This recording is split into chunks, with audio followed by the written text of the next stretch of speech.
అపోస్తులుడైన పౌలు తిమోతికి వ్రాసిన 2వ పత్రిక 1వ అధ్యాయము. క్రీస్తు యేసునందున్న జీవనం గురించిన వాగ్దానమును బట్టి దేవుని చిత్తము వలన క్రీస్తు యేసు అపోస్తులుడైన పౌలు ప్రియకుమారుడగు తిమోతికి శుభమని చెప్పి వ్రాయినది. తండ్రి అయిన దేవుని నుండి మన ప్రభు అయిన క్రీస్తు యేసు నుండి కృపయు కనికరమును సమాధానము కలుగునుగాక.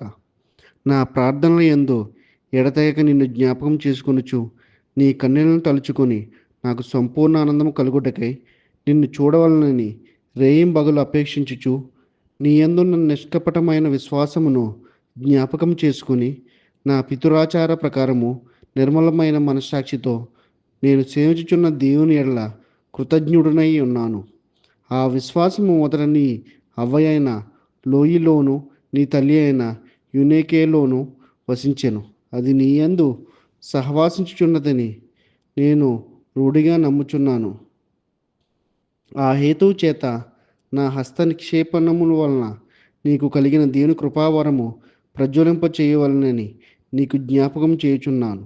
దేవుడు మనకు శక్తియు ప్రేమయు ఇంద్రియ నిగ్రహమును గల ఆత్మనే ఇచ్చిన కానీ పిరికితనము గల ఆత్మ నీయలేదు.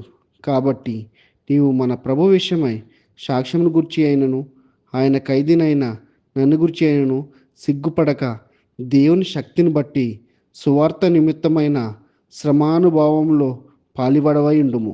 మన క్రియలను బట్టి కాక తన స్వకీయ సంకల్పమును బట్టి అనాది కాలముననే క్రీస్తు యేసునందు మనకు అనుగ్రహింపబడినదియు క్రీస్తు యేసు మనకు రక్షకుని ప్రత్యక్షత వలన బయలుపరచబడినదినైన తన కృపను బట్టి మనం రక్షించి పరిశుద్ధమైన పిలుపుతో ఆయన మనల్ని పిలిచెను. ఆ క్రీస్తు యేసు మరణమును నిరర్ధకము చేసి జీవమును అక్షయతను సువార్త వలన వెలుగులోనికి తెచ్చెను. ఆ సువార్త విషయంలో నేను ప్రకటించువాడును గాను అపోస్తులుడను గాను బోధకుడను గాను నియమింపబడి తిని ఆ హేతు చేత ఈ శ్రమలను అనుభవించుచున్నాను గాని నేను నమ్మిన వాని ఎరుగుదును గనుక సిగ్గుపడను. నేను ఆయనకు అప్పగించిన దానిని రాబోచున్న ఆ దినము వరకు ఆయన కాపాడగలగలడని రూఢిగా నమ్ముకొనుచున్నాను. క్రీస్తు యేసునందు ఉంచవలసిన విశ్వాస ప్రేమలు కలిగిన వాడై నీవు నా వలన వినిన హితవాక్య ప్రమాణమును గైకొనుము. నీకు అప్పగింపబడిన ఆ మంచి పదార్థమును మనలో నివసించు పరిశుద్ధాత్మ వలన కాపాడుము. ఆసియాలోని వారందరూ నన్ను విడిచిపోయిరను సంగతి నీ వెరుగుదువు. వారిలో పుగెల్లు హెర్మోగెనే అనువారున్నారు.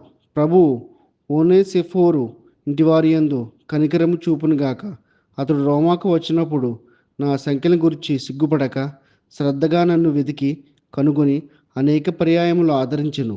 మరియు అతడు ఎఫెసులో ఎంతగా ఉపచారం చేసెనో అది నీవు బాగుగా ఎరుగుదువు. ఆ దినమందు అతడు ప్రభు వలన కనికరం పొందినట్లు ప్రభువు అనుగ్రహించునుగాక. ఈ వాక్య భాగంలో దేవుడు దీవించి ఆశీర్వదించునుగాక. ఆమెన్. ఇప్పుడు దాకా చెప్పిన వాక్యాల్లో విన్నారు కదా, వినండి మరి కొంతమందికి వినిపించండి. యూట్యూబ్ ఛానల్ని లైక్ చేయండి, షేర్ చేయండి, అలాగే సబ్స్క్రైబ్ కూడా చేయండి. Jesus loves you all. Amen.